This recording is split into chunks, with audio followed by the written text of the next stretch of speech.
are listening to the Superpower Radio Show with your host, Brenda Major and Mia Dawson. And we are back again with our new friends, Jessie Johnson and Celeste Waldrup. And we are learning so much about skills for life coaching. It's so practical.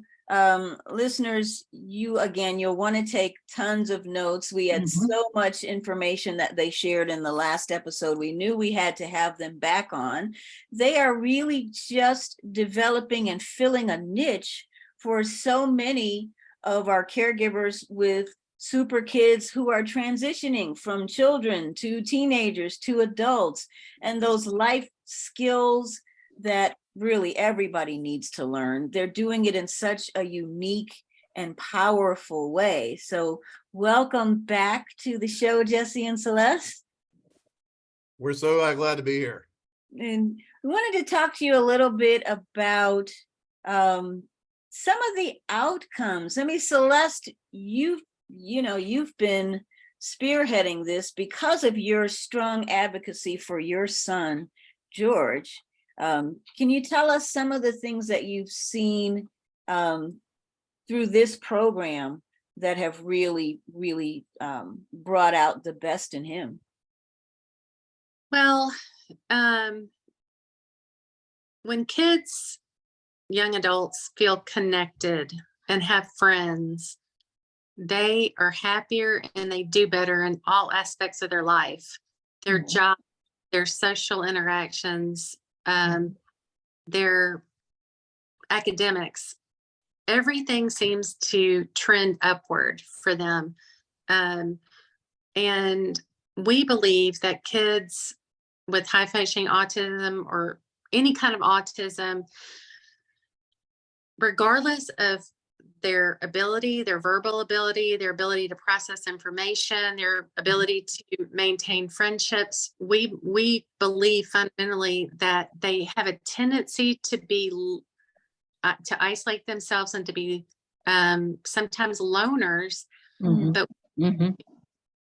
that is where they're happiest. Like, well, we hear this a lot. Well, my child just loves being on Xbox, or they love just, playing video games or being on the computer. They don't really care about people. We don't really believe that. We feel like they may have a tendency toward that because they're more comfortable, but ultimately they want friendships on some level.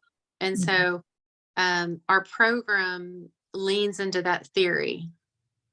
For my son, George can memorize anything. He's his rote memory is amazing. Like, he got a job in banking, very detail oriented. His OCD really works for him in that way. He's a rule follower. But where he struggled a little bit was understanding how to deal with a customer when they're angry or the customer. So where Skills for Life coaching came in to give him support in that sense, but role playing with Jessie and some of the kids in the group about how to deal with people that are frustrated, how to deal with a friend that's angry or a coworker that seems angry. So those soft skills carry you super far in life. I mean, you may have a child that can do all these things, but if they can't get along with their coworkers, if they can't establish a good rapport with people, they're not going to be able to keep their job. It's so important. So, I mean, George has learned so much with working in the group about how to navigate uncomfortable situations, how to read body, how to respond to text messages, how to interact with your boss, how to not so blunt, how to,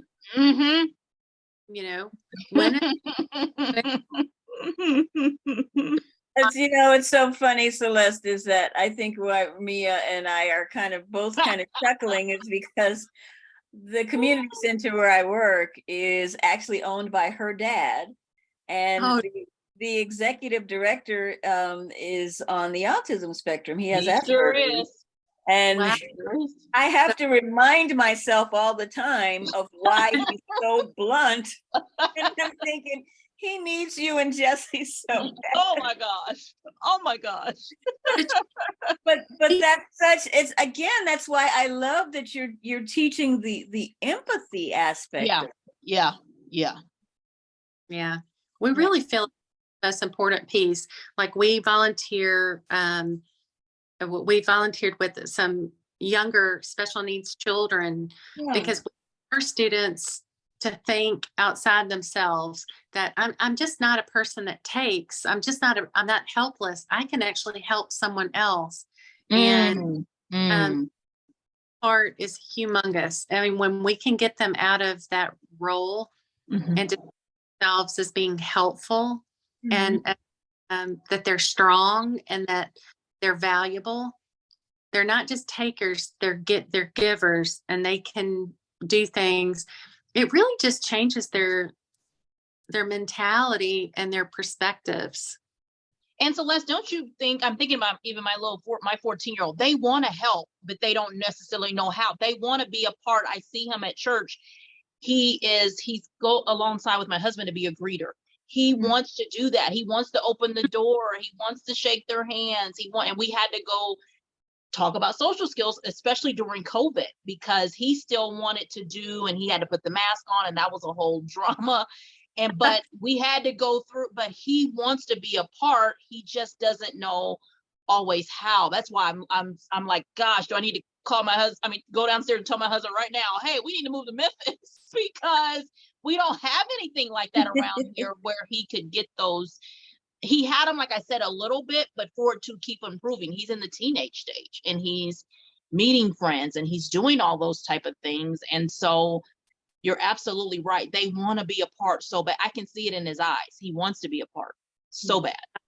And one thing that I did for George when he was little, which was very helpful, and I think maybe the best thing I ever did for George, he started kindergarten. And you've probably already done this, but I made a little book about him, just talking about why he does certain things, why he flaps his hands, why he walks on his toes, why he may not speak, why did he go to occupational therapy, why does he go to speech therapy? And I did it, I wrote it in a way that small children could understand. It was called All About George. And I passed it to all the students and their parents. I asked them to read the story to their kids.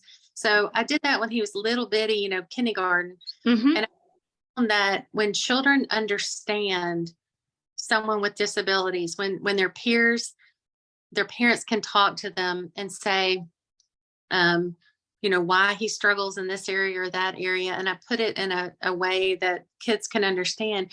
They were not scared of him anymore. That's so true. Invited him to the birthday parties. They invited him to their house to, a play date. And so when kids don't fear, they're more open to, when they understand and don't fear, they're more apt to include the child with disabilities in the, in their, at their social gatherings and their. That's so true, Celeste. That is so true. That is so true. I think that I love that idea. I love that idea. That book is brilliant. That is brilliant. Brilliant. That is You know what brilliant. that also does? It not only helps your super kid to understand himself, but I'm thinking for some parents, because Celeste, we still have parents who are very much in denial. Very much. And they just don't know what to do or how to navigate it. And I think if they were to write a similar story about their child, I think it would help them to embrace, all of the idiosyncrasies, all of the nuances of their child. I think it would help to calm the parent. It sure would. Yes. I think it really, really helped. I really do. Because when George would flap and get excited, kids wouldn't understand what he was doing. Yeah. But when you explain it from a sensory, you know, Mhm. I can't remember how I did it, but I can look at the book again. But just I tried to explain it on their terms, and once they understood it, they weren't fearful anymore. Mhm. And Mhm. you know, I think it helps, but it is hard because you don't want your child labeled. Because, but at the same time, if your child needs help and are a little different, it's okay to express that. Yes, yes, yes, yes. And that, Yes. and I think that's a key, is because we've talked with parents. We know parents personally who did not want the label. I mean, Yes. there's labeling, but there's labeling to identify and get help. Yes. Right. Right. And so And yeah. I put in George's strengths also in the little book, what he was good, likes to do, how he was just like other kids. He did like playing video games. He does like playing hide and seek. You know, so the kids would and the parents would understand his strengths as well. And I personally found opening up helped me find other families that were going through the same thing. And it wasn't hard for me to do, because if you looked at George, you would know, you know, there was no hiding it, you know. Yeah. Oh, anyway, that's I- okay. Yeah. Did you publish that book, Celeste?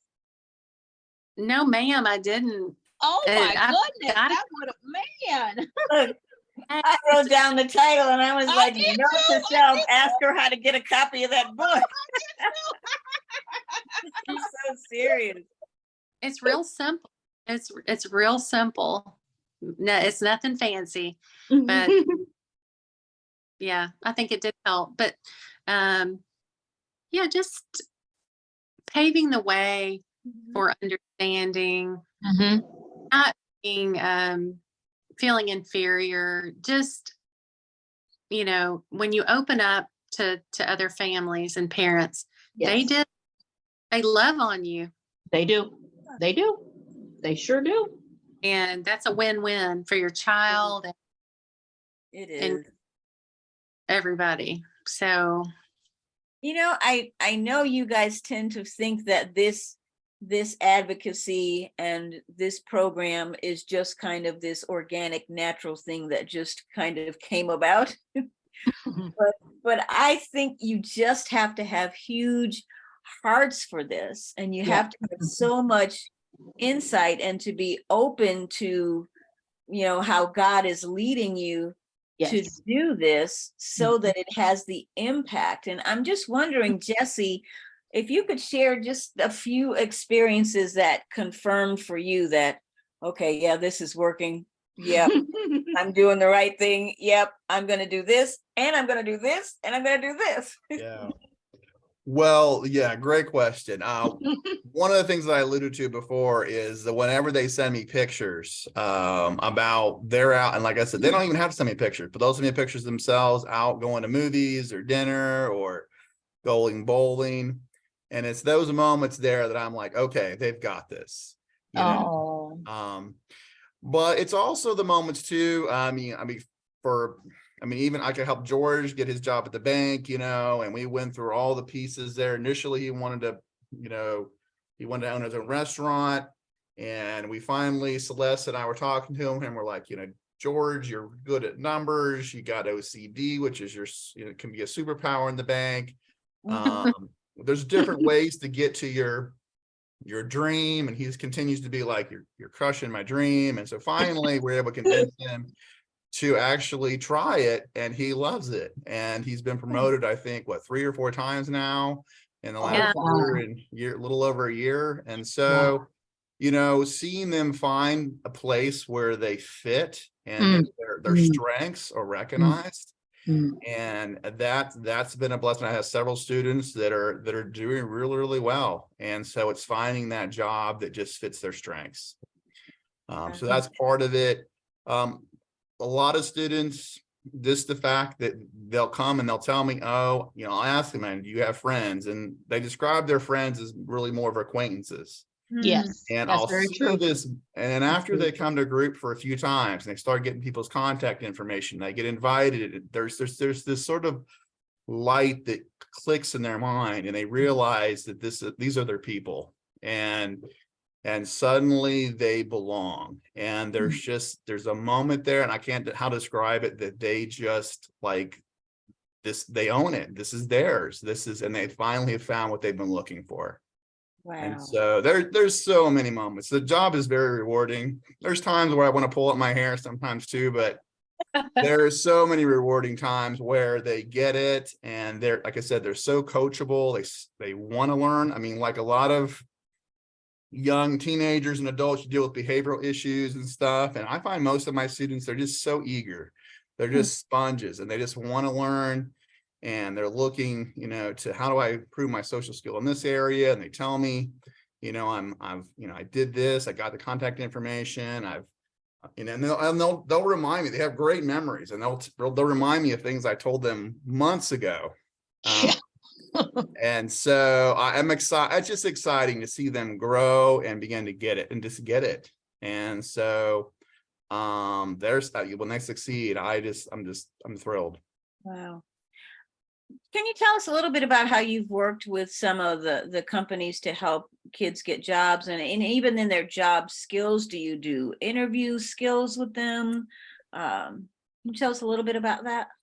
Yeah, so a lot of what I do, the biggest piece that I work with is interview skills, sort of the first part of it. And then once they have the job, then we'll work with how to work with coworkers and interactions and stuff like that, and, not using your phone, and just lots of other pieces. So I would say we'll work with the student for a couple of weeks before the job, and then a couple of weeks after the job, starts. And then we'll do regular check-ins maybe once a month, just to see how things are going. With the companies, sometimes, and this is a conversation we have with parents as well, sometimes we let them know that they have, autism. Okay. Sometimes we don't want to tip our hand too much. We don't want them to be, prejudiced against them. And so sometimes we'll let them go on their own. And so that's really up to the student and the parents, how they want to approach that. Sometimes I'll also let the company know, and I'll say, look, I'm a life coach. If you have, issues or, things you want to work on, support, you can talk to me, and I have parents' authorization. And so you don't have to work with parents. You can go directly to me. And sometimes I think that makes companies more comfortable, knowing that they don't have, mama coming in, Great.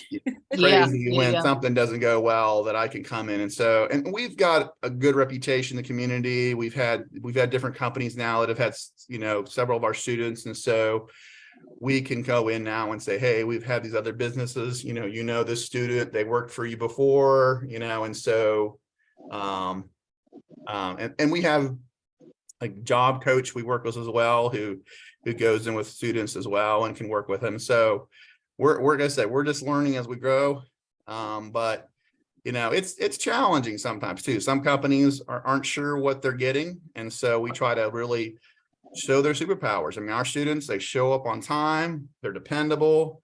I mean, some of them, some of them are really good at organizing. Some of them, they really, really could be great employers, in this age where sometimes companies are like, people don't show up or things like that. And so our students, they're rule followers generally. And so That's true. I sell the positives that they bring. That's very true. That's very true. So as Mia said, I think everybody's going to want to move to Memphis so they can be part of your program now. Yeah. But what are your goals and your hopes for Skills for Life coaching? Where do you see it going from here? Well, we really see that we've been blessed with a gift, and we want to share it. And Celeste and I were talking about this earlier, that it's not a complicated formula. It's pretty easy. It just takes people with a passion to really do it. And so we're not sure exactly how to do that yet, but we want to begin to, to let people know how they can do and have their own groups, throughout, whatever their city or town is, that they can do it as well. And so Cool. we're not quite sure how to do that yet, but we're looking at maybe putting together a curriculum or maybe doing some type of webinar, something like that, just sort of to help people who want to do their own program. That's smart. That is very smart. Yeah, that's a We'll great sign up real idea. quick. That is awesome. That is such a tremendous idea. Yes. You guys, again, it's such a needed Yes. program, and Yes. it's so comprehensive. And I hope our listeners are really now seeing that they don't have to go it alone. They don't have to figure this out on their own. And again, this is for any parent Yeah. who really wants to make sure that their child is progressing and making that transition and having a happy and healthy life, really. And, So, and I think that they're also bringing too, Brenda, they're taking that therapy part out, and it's more like family. And I think parents would Yeah. like that, because me going back and forth with my kid in groups and therapy, and you kind of got that stigma around that. You guys are taking that away and making it where it's fun and it's family and it feels natural. So I think that's why you guys too are going to be really successful. That's what's attracting me, that it seems more natural, and you're not going to kick me out in 6 weeks and then I got to find something else. No, he can keep going and going and grow and grow. And so that's what I love about it too. It doesn't have that therapy stigma to it. absolutely. And the kids will they'll share in the sense that they have parties at their house, and we will help them come up with the invite list and the foods and some of the games to play and all that. So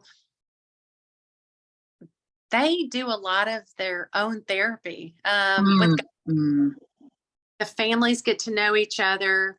The parents have a sense of connection and support, but it's really, I mean, some days I know Jesse gets very tired some days, but the concept is simple. It's not any kind of complicated therapeutic regimen. It's just simple stuff.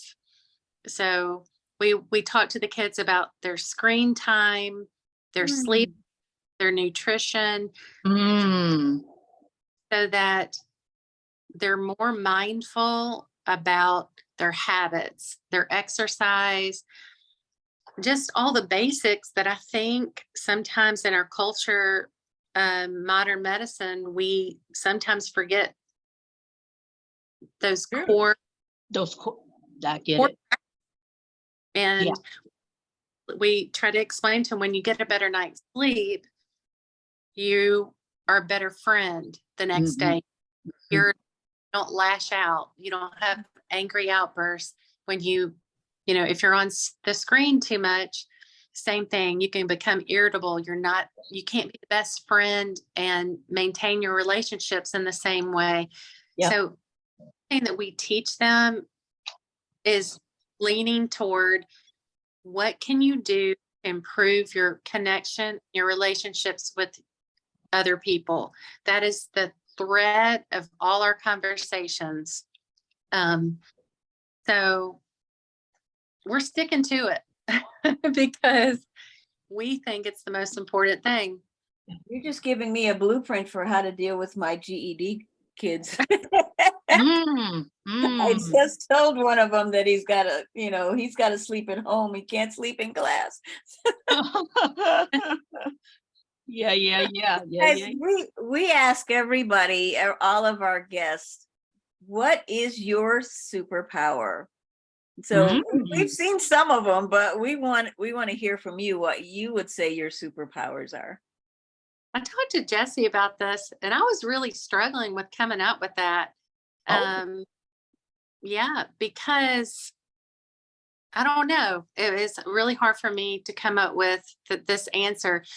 I would say my superpower would be that because of my past experiences and being a nurse, working with kids, and raising a son with special needs, I have the ability to empathize with other parents and caregivers in a unique way.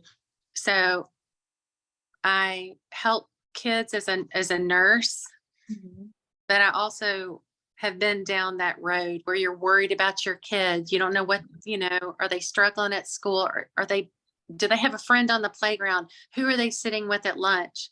So I know what that's like. And that is, I guess, my superpower, the ability to empathize with other parents. Yep, I can see it. I can. She's great. She really is. Yeah. So, Jesse? Again, I don't know that I have a superpower, but I am very passionate about seeing young adults connected and having a place where they belong. And I think so. I look at my thread throughout my life, and that's been a passion for me, is connecting people who are kind of on the margins, who don't fit in, and trying to bring them to a place where they feel connected. And so I think that's something I've been able to, carry on with Skills for Life's coaching, is really just fits that niche of like, okay, of helping everybody get to the table and feel like they belong. That's awesome. I love it. So I just see empathy, advocacy, the connector. You should get a shirt that says the connector, I think. And it just puts it all together. We, again, are so thankful that you've shared so much information. I literally have a full page of notes. And Yep. we may have to have you guys back on again so you can give us some tips on, how to start programs, in your area. I know many of our listeners are going to be asking us, how do we get something like that started? So we're definitely going to have you guys back on. But we are going to sign off for now. So listeners, if you want to hear more, we just want to remind you that you can watch and listen to these shows on our Instagram, on the Superpower Radio Show, on YouTube, as well as on our website, www.adventuresofneo.com, and of course here on iHeartRadio. So we are so thankful and so grateful to Jesse and Celeste. So thank you for coming. Thank you for tuning in. Thank you for sharing today. I'm your host, Brenda Major, and I'm here with Mia Dawson. And again, Jesse Johnson and Celeste Waldrup. Thank you so much. Thank you so much for having us. Thank you. Bye-bye, guys.